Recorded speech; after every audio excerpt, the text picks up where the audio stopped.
Okay. One of the things that we've come to expect and enjoy from adopters is this idea of questions, and that's something we have come to realize as breeders that is very important, both to us and to adopters like yourself.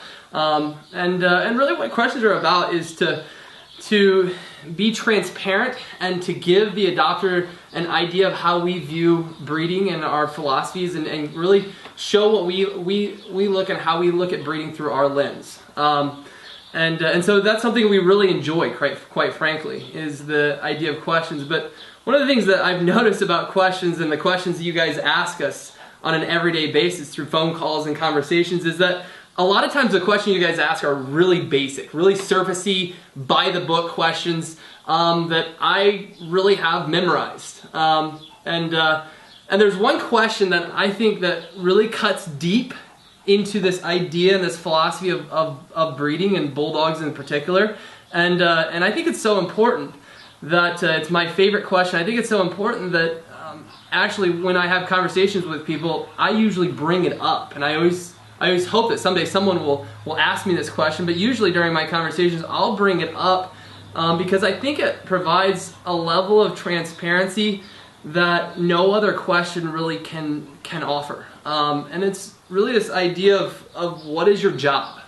It's this concept of the idea, the title of a bulldog breeder, or just a breeder in general. What is your job as a breeder? And sometimes I think that the word association with breeder is often negative, and negative connotations towards what a breeder is. And a lot of times when we think of the word breeder, we think of greed, we think of overbreeding, we think of inhumane, and really that, to be honest with the breeding community, I think that that's fair. I think a lot of those titles and those word associations are well deserved. I think that's very much out there, and it's something that is sometimes accurate. But if we could get past those negative connotations and word associations to this idea of what a breeder is and what your job actually is as a breeder, and how we view our job, what do we think our job is, I think it really gets down to one thing, and how we view what our job is to really solve problems, and to solve problems within the breed. And when you break that down of this idea of solving problems, being a problem solver,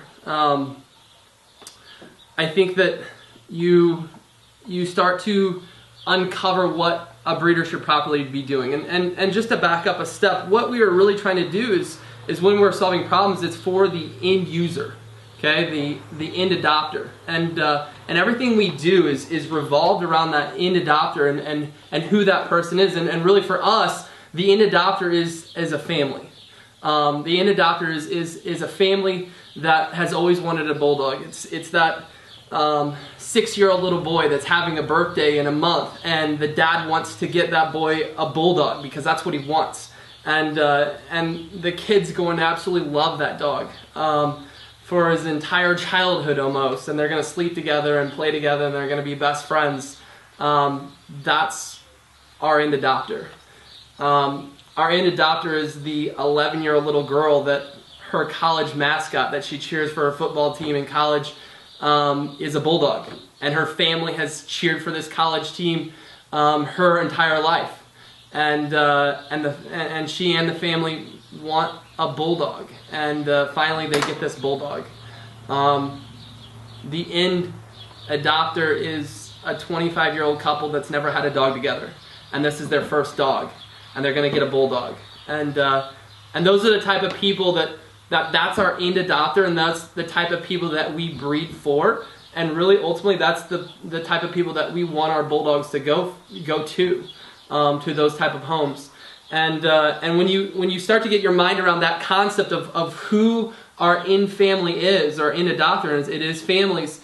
You kind of work backwards from there, and then you start solving problems for that person within the breed. And so then from there, when you're looking at problems, you have to take a objective analysis of both your dogs that you own and their strengths and weaknesses, and then in addition you have to look at the general breed in itself and what their strengths and weaknesses are.